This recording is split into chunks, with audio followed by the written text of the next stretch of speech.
दो चीजों के लिए, पहला तो फंड के लिए इशू करती है यानी पैसे के लिए, अपनी कैपिटल के लिए।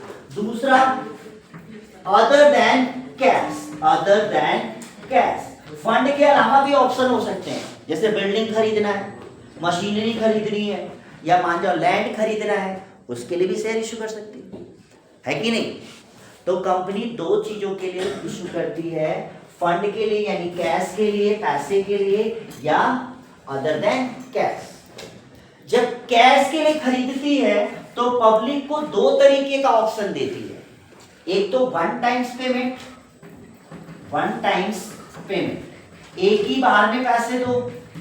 दूसरा इंस्टॉलमेंट पेमेंट, इंस्टॉलमेंट होता है ना, जैसे लाइक आप कोई भी सामान खरीदते हैं, वन टाइम्स पेमेंट में यदि 10 रुपए का शेयर है, शेयर का मतलब जैसे मान लो ये कंपनी है, ये कंपनी की कैपिटल है ना, मान लो 50 लाख की कैपिटल है, उसमें छोटे छोटे पार्ट बना कि भाई एक शेयर 10 रुपए का या एक शेयर 100 रुपए का, क्लियर है। यानी एक हिस्सा खरीदोगे तो 100 रुपए, दो हिस्सा खरीदोगे तो 200 रुपए, ठीक है। तो जो ये 10 रुपए है वो कंपनी एक ही बार में लेगी वो पैसा, और यहाँ पे यदि मान लो 10 रुपए है तो उसको 2 3 बार 4 बार कंपनी पे डिपेंड करता है, जैसे पहले 2 रुपए ले लिया, फिर 3 रुपए ले लिया, फिर 3 रुपए ले लिया, फिर 2 रुपए ले लिया। इनके बीच में जो गैप होगा इंस्टॉलमेंट में, वो भी 3 महीने से ज्यादा, हर जगह 3 ही महीने है, 3 मंथ्स नहीं 90 डेज, ओके 90 डेज से ज्यादा नहीं होना चाहिए, क्लियर है। अब यहाँ पे जब इंस्टॉलमेंट में लेते हैं तो पहली इंस्टॉलमेंट को हम कहते हैं एप्लीकेशन, क्या बोलते हैं, एप्लीकेशन। दूसरी इंस्टॉलमेंट को हम कहते हैं अलॉटमेंट, क्या बोलते हैं, अलॉटमेंट। तीसरी को बोलते हैं फर्स्ट कॉल, दूसरी को सेकंड कॉल, ऐसे चलता रहेगा। मान लो तीसरी नेक्स्ट इंस्टॉलमेंट हो थर्ड कॉल, ऐसे जितनी कॉल है उतनी चलती रहेगी। एप्लीकेशन, आई बात समझ में। एप्लीकेशन मतलब आपको अप्लाई करते वक्त ही 2 रुपए देंगे, आई बात समझ में। उसे क्या कहेंगे, एप्लीकेशन। किसी कंपनी में मान जाओ हमने शेयर के लिए अप्लाई कर दिया, तो जरूरी नहीं कि कंपनी का शेयर मुझे मिल ही जाए। आपने कहीं एडमिशन के लिए अप्लाई किया है तो जरूरी नहीं कि आपका एडमिशन हो ही जाए, है कि नहीं। या मान जाओ कहीं जॉब के लिए आपने अप्लाई किया है तो जरूरी नहीं कि आपकी जॉब लगी जाए। तो वैसे ही इंस्टॉलमेंट के टाइम कंपनी जो एप्लीकेशन के लिए पैसा मांगती है तो जरूरी नहीं कि उस कंपनी का शेयर आपको मिल जाएगा, क्लियर है। तो ये क्या कहलाया, एप्लीकेशन। जब आपको शेयर अलॉट हो जाता है यानी फुल्ली आप कंपनी ऑथराइज कर देती कि हाँ जी अब आपको शेयर मिल गया, तो उसे कहते हैं अलॉटमेंट, क्या बोलते हैं, अलॉटमेंट। उसके बाद जो इंस्टॉलमेंट बना देती है कि भाई आपकी 5 इंस्टॉलमेंट में पैसे देने हैं, तो पहले को फर्स्ट, दूसरे को सेकंड, तीसरे को थर्ड, फोर्थ, लास्ट वाले को फाइनल। आई बात समझ में। यहां पे क्या है, एक ही बार में जो एक ही बार में पैसा दो, एप्लीकेशन एंड अलॉटमेंट, उसे ही कहेंगे एप्लीकेशन, उसे ही कहेंगे अलॉटमेंट, क्योंकि वन टाइम्स में पैसा ले रहे। समझ में आया। कंपनी जब फंड के लिए शेयर इशू करती है तो पब्लिक को 2 तरीके का ऑप्शन देती है, one times payment, installment payment. One times payment में जो पैसा लेती है उसको क्या कहते हैं, एप्लीकेशन एंड अलॉटमेंट, क्लियर है। इंस्टॉलमेंट पेमेंट में स्टेप बाय स्टेप ले रही है, तो फर्स्ट स्टेप क्या होता है, एप्लीकेशन, सेकंड स्टेप क्या होता है, अलॉटमेंट, थर्ड स्टेप अब सीरियल नंबर चलेगा, first call, second call, third call, fourth call, ऐसे करके, क्लियर है। एनी डाउट किसी को। अब यहां पे देखो, ध्यान से समझना, यहां एक कंपनी ने 1000 शेयर इशू किया, क्लियर है, और एप्लीकेशन उसके पास 1200 के आ गए। कौन सा कंडीशन है, ओवर सब्सक्रिप्शन। 10 रुपए के हिसाब से इन्होंने दिया होगा अप्लाई करने के लिए, एक ही बार में पैसा देना था, तो 200 का 10 रुपए के हिसाब से रिटर्न करना है, इसमें तो कोई ऑप्शन नहीं। लेकिन यहां पे देखो, यहां थोड़ा सा चेंज हो जाएगा। 1000 लोगों ने अप्लाई किया था, सॉरी 1000 कंपनी ने शेयर इशू किया था, पब्लिक ने 1200 अप्लाई किया होगा, तो सिर्फ एप्लीकेशन का पैसा दिया होगा। अब 1200 लोगों ने जो अप्लाई किया, हो सकता है ऐसी कैटेगरी के हो कि एक बंदा था जिसने 800 शेयर के लिए अप्लाई किया था, एक बंदा था जिसने 200 शेयर के लिए अप्लाई किया था, एक बंदा था जिसने 300 के लिए अप्लाई किया था, जिसने 100 हो गया ना 1200। 3 लोगों ने अप्लाई किया था, एक पर्सन ने 800 के लिए, एक पर्सन ने 300 के लिए, एक पर्सन ने 100 के लिए। कंपनी ने क्या बोला कि भाई इसका पैसा रिटर्न कर, इसको नहीं मिलेगा कोई शेयर। कंपनी ने बोला कि हम इसको कोई शेयर नहीं देंगे, इसको पूरा शेयर दे देंगे। 800 मांगा, 800 दे देंगे। इसको हमें 200 देना पड़ेगा, 200 देना पड़ेगा ना, है कि नहीं, क्योंकि हमारे पास तो 1000 शेयर है, 200 देंगे। तो इसका जो 100 का एक्स्ट्रा पैसा बचा है फर्म के पास, फर्म को रिटर्न करने की जरूरत नहीं है, उसके आगे की इंस्टॉलमेंट में काटा जा सकता है। अंदर समझ में आया? मतलब इस पर्सन को एक भी शेयर नहीं मिले थे, नहीं मिले थे, तो इसका पैसा तो हमें रिफंड करना ही पड़ेगा। जैसे मान जाओ मैंने 5 फ्लैट्स के लिए अप्लाई किया, मुझे एक भी फ्लैट नहीं मिला, तो मेरा 5 का पैसा कंपनी रिटर्न करेगी। इसने 5 के लिए अप्लाई किया, इसको 2 फ्लैट मिले, तो इसका जो 3 का एक्स्ट्रा एप्लीकेशन मनी कंपनी के पास पड़ा है, कंपनी कहेगी भाई रिटर्न नहीं करूंगा, ये 2 की जब इंस्टॉलमेंट दोगे ना तो उसमें डिडक्ट करेगा। अंतर समझ में आया? यानी जब कंपनी को कोई शेयर अलॉट नहीं होता तो कंपनी के पास सिर्फ एक ही ऑप्शन होता है, रिफंड करना। क्लियर है? लेकिन जब कोई शेयर अलॉट होता है तो कंपनी के पास ऑप्शन 2 बच जाते हैं, या तो रिटर्न कर दिए, कहते नहीं भाई हमें वापस करो, हम इंस्टॉलमेंट अपने आप दे, है कि नहीं? तो इसके बाद 2 ऑप्शन बन गए, या तो रिफंड भी ले ले या तो एडजस्ट भी कर दे। एडजस्ट मतलब आगे की इंस्टॉलमेंट में एडजस्ट कर। क्लियर है? लेकिन यहां पे वन टाइम पेमेंट में तो कोई ऑप्शन ही नहीं बचता, सिर्फ रिफंड ही करना पड़ेगा। बात समझ में आई? तुम बस लिखती रहो। मैंने बोला है किसी को लिखने के हिसाब से 1200 दे दी। मान जाओ कि इसने 5 गाड़ी के लिए बुकिंग करी थी, अब 5 गाड़ी की वन टाइम पेमेंट यानी 10 लाख रुपए के हिसाब से 50 लाख रुपए दे दिए कंपनी को। कंपनी ने इसको 4 गाड़ी दी, तो कंपनी के पास इसका पैसा जो 1 गाड़ी एक्स्ट्रा बचा का पैसा दिया है, कंपनी के पास क्या ऑप्शन बनता है? रिफंड। एडजस्ट कर सकती है क्योंकि इसकी तो कोई इंस्टॉलमेंट ही नहीं बाकी है, कोई पैसे नहीं बाकी है, तो कहां से एडजस्ट करेगी? तो यानी वन टाइम पेमेंट में ओवर सब्सक्रिप्शन के केस में सिर्फ एक ऑप्शन बचता है, क्या करना? रिफंड करना। क्लियर है? लेकिन इंस्टॉलमेंट पेमेंट में कंपनी के पास 2 ऑप्शन होता है, या तो रिफंड करे या तो एडजस्ट करे। अंतर समझ में आया? मैंने क्या बोला था? जैसे ये पर्सन ने 300 शेयर के लिए अप्लाई किया था, इसको 200 शेयर मिले थे, तो इसका 200 का एप्लीकेशन का पैसा तो चलो हो गया, लेकिन 100 का एप्लीकेशन का पैसा कंपनी के पास एक्स्ट्रा पड़ा है, तो कंपनी चाहे तो इसको वापस दे दे, और चाहे तो इसकी जो 200 मिले उसकी इंस्टॉलमेंट तो बनेगी आगे, उसकी इंस्टॉलमेंट में एडजस्ट कर दे। तो कंपनी के पास 2 ऑप्शन बने कि नहीं बने? रिफंड भी कर सकती है, एडजस्ट भी कर सकती है। Any doubt? किसी को पूछना है? ओके, तो हमें 2 चीजें समझ में आ गई, one time payment, installment payment. Clear है? एक चीज और स्टार्ट करना, थोड़ा सोचो, इतना समझ में आया कि नहीं आया? जो लोग ओके, मैंने क्या बताया कि एक कंपनी की जो कैपिटल होती है उसको छोटे छोटे पार्ट में डिवाइड कर देते हैं, और एक पार्ट को क्या बोलते हैं? एक शेयर। अब वो कंपनी पे डिपेंड करता है वो एक शेयर का कितना प्राइस है। मान जाओ उसकी कैपिटल 50 लाख की थी, और 50 लाख की कैपिटल को बांट करके उसने बनाया कि भाई एक शेयर की प्राइस 100 रुपए। क्लियर है? अब इस 100 रुपए की शेयर को मार्केट में कंपनी 100 रुपए में बेचेगी। मान जाओ मैं अभी रिलायंस कंपनी का शेयर खरीदूं, तो मैं ऑटोमेटिकली रिलायंस कंपनी का ओनर बन जाऊंगा ना, इतने हिस्से का एक शेयर खरीदूंगा तो एक शेयर का ओनर बन जाऊंगा, रेलवे का खरीदूंगा तो रेलवे का ओनर बन जाऊंगा।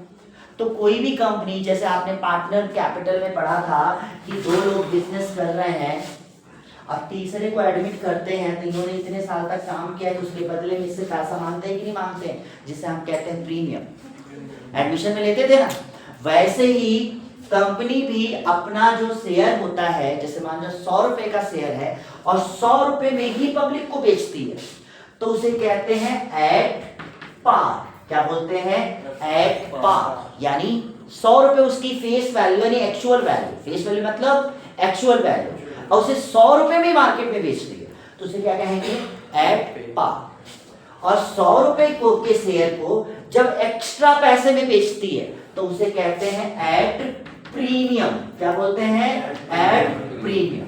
जैसे 100 रुपए का शेयर है, बोली भाई 100 रुपए में नहीं दूंगा, 10 रुपए एक्स्ट्रा लूंगा, 110 में दूंगा, तो 10 रुपए क्या एक्स्ट्रा ले रही है, तो 10 रुपए क्या कहेंगे? प्रीमियम। यानी एक्स्ट्रा में जब बेचते तो उसे क्या कहते हैं? At premium. प्रीमियम की कोई लिमिट नहीं होती। 100 रुपए के शेयर 50,000 में भी बेचे जा सकते। आई बात समझ में? क्लियर है? तो पूछे क्या प्रीमियम की कोई लिमिट होती है कि 10%, 5%, 20%? नहीं, कंपनी पे डिपेंड करता है वो कितने में बेचे। क्लियर है? तो देखे होगे ना आप, कभी कभी किसी कंपनी का शेयर देखो, यानी वो शेयर की वैल्यू होगी मान लो 50,000, तो उसकी फेस वैल्यू देखोगे तो 1 रुपए होगी। दे रहे हो आप 50 रुपए, बट 50,000 बस उस कंपनी के 1 रुपए के मालिक बन रहे हो। तो शेयर अगर आपने वो 50,000 का शेयर लिया तो उसका प्रॉफिट भी उतना ही होगा कि वो अब वो फ्यूचर में जैसे जैसे कंपनी रन करेगी वैसे वैसे प्रॉफिट मिलेगा।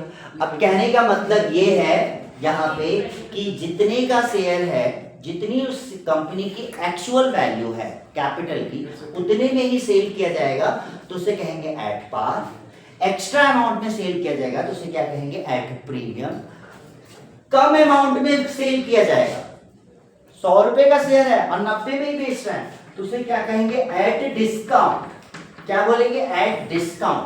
बट कंपनी एक्ट 2013 के अकॉर्डिंग कोई भी कंपनी, मतलब प्राइवेट कंपनी तो शेयर ही नहीं इशू करती, एज अ प्रमोटर जाकर के इशू करती है, public company direct share issue करती है। कोई भी कंपनी दोनों को डिस्काउंट पे शेयर इशू नहीं कर सकती। रीजन क्योंकि पहले ऐसा होता था, लोग कंपनी में रजिस्टर्ड कंपनी बनाते थे, रजिस्टर्ड करते थे और उसके बाद कंपनी के नाम से शेयर बेचते थे। 100 रुपए का शेयर 80 रुपए में बेच दिया तो लोग ऑटोमेटिकली पब्लिक पैसे लगा देती थी और फिर बाद में वो कंपनी को वाइंडिंग अप कर देते थे, लोगों के पैसे डूब जाते थे। तो कंपनी एक्ट 2013 के अकॉर्डिंग कोई भी कंपनी शेयर डिस्काउंट पे इशू नहीं कर सकती। पहले आपकी बुक जिसके पास पुरानी होगी उसके पास शेयर डिस्काउंट पे भी इशू वाले क्वेश्चन होंगे, लेकिन आपको बस पढ़ना है एट पार और एट प्रीमियम। क्लियर है? एट डिस्काउंट कोई भी कंपनी शेयर इशू नहीं कर सकती। एट पार का मतलब क्या हुआ? 100 का 100 में बेचना, 10 का 10 में बेचना, 50 का 50 में बेचना। और एट प्रीमियम का मतलब क्या हुआ? 100 रुपए को ज्यादा में बेचना। ठीक है, अब एक क्वेश्चन लिखते हैं। X limited issued 10,000 shares of ₹10 each at a premium of 10 each at par in करते पहले at par for the public subscription amount was received as follows। किस तरीके से?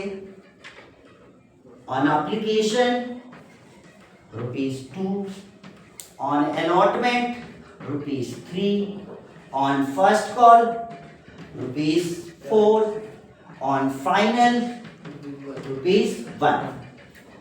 एक कंपनी ने कितने शेयर इशू किए हैं? 10,000। कितने रुपए का शेयर था? 10 रुपए का। पैसे कैसे डिमांड कर रही है कि भाई एप्लीकेशन के टाइम पे 2 रुपए दो, अलॉटमेंट के टाइम पे 3 रुपए दो, फर्स्ट कॉल पे 2 रुपए दो एंड फाइनल कॉल पे 1 रुपए दो। क्लियर है? अब यहां पे बोल रहा हूं all the share were subscribe, मतलब कंपनी ने 1000 शेयर इशू किए थे 10 रुपए के रेट के और 1000 पब्लिक ने खरीदे। क्लियर है? पास चलेंगे। क्वेश्चन समझ में आया? Yes sir. कंपनी ने कितने शेयर इशू किए थे? 10,000। 10,000। इंस्टॉल 10,000 सॉरी 10,000 ना, 10,000 इशू किए थे। कंपनी ने इंस्टॉलमेंट बनाया कि इस तरीके से इंस्टॉलमेंट देंगे आपको, ठीक है, और सब लोगों ने खरीद लिया, मतलब कौन सा केस है, लमसम इक्वल। अब हम जर्नल एंट्री कैसे बनाएंगे, देखो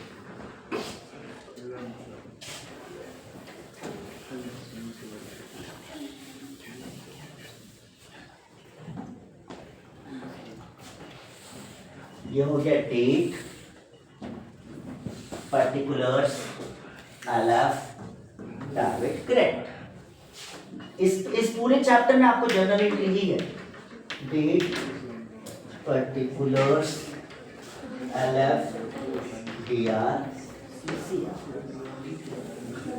अच्छा एक चीज बताओ, जब आप कहीं अप्लाई करते हो तो पहले पैसे देते हो ना?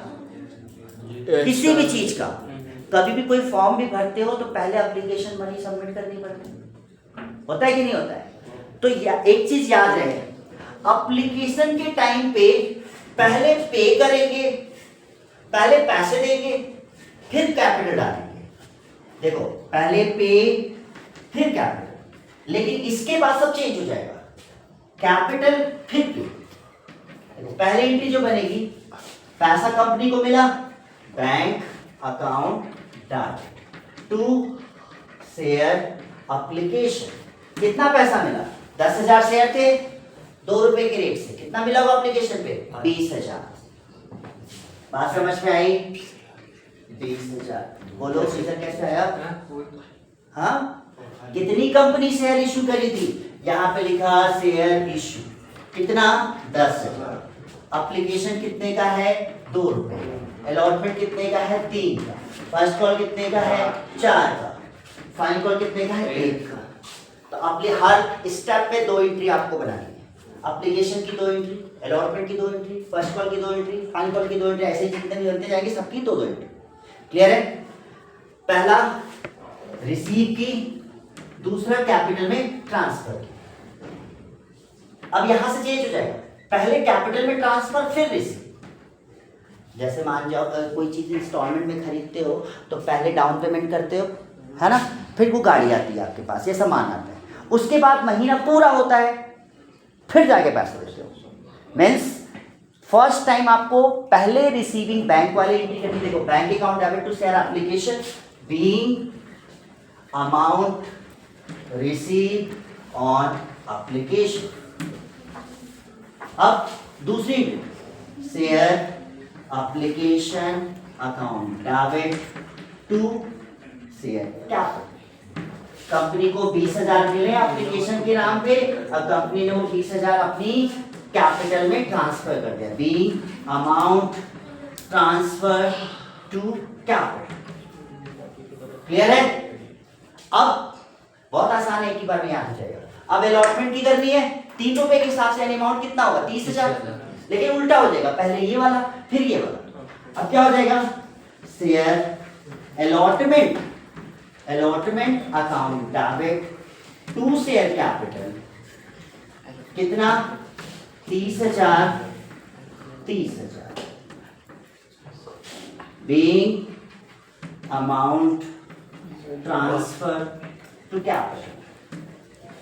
फिर रिसीव का bank account debit to share allotment, कितना? 30,000, 30,000। आया समझ में? क्लियर है? Being amount receive on allotment. समझ में आया? अब बताओ फर्स्ट कॉल की एंट्री क्या बनेगी? Share first call account debit to share capital, पहली एंट्री। दूसरी entry bank account debit to share. समझ में आ गया? जितना भी बनेगा, अब इसकी क्या बनेगी? Share final call account debit to share capital, फिर bank account debit to share final. अंतर समझ में आया? एप्लीकेशन के टाइम पे पहले बैंक वाली एंट्री, नाम ही तो चेंज हो रहा है। एप्लीकेशन क्या तो एप्लीकेशन लिख रहे हैं, अलॉटमेंट क्या तो अलॉटमेंट लिख रहे हैं, फर्स्ट कॉल क्या तो फर्स्ट कॉल लिख रहे हैं, सेकंड होगा सेकंड लिखेंगे, थर्ड होगा थर्ड लिखेंगे, फोर्थ होगा फोर्थ लिखेंगे। क्लियर है ना? बस चेंज क्या कर रहे हैं? एप्लीकेशन के टाइम पे पहले रिसीव फिर कैपिटल, उसके बाद क्या हो गया? कैपिटल फिर रिसीव, कैपिटल फिर रिसीव, कैपिटल फिर, जितनी बार चलता रहेगा। अमाउंट कैसे लेंगे? यहाँ से 10,000 इंटू 2 करके एप्लीकेशन वाले में दोनों में 20-20 हजार, इसमें 30-30 हजार। फर्स्ट कॉल में कितना हो जाएगा 40-40 हजार, इसमें कितना हो जाएगा 10-10 हजार। समझ में आया? ये क्वेश्चन भी लिखो और ये एंट्री भी बनाओ। चलो पहले क्वेश्चन लिख के अपने आप बनाओ, कोई बहुत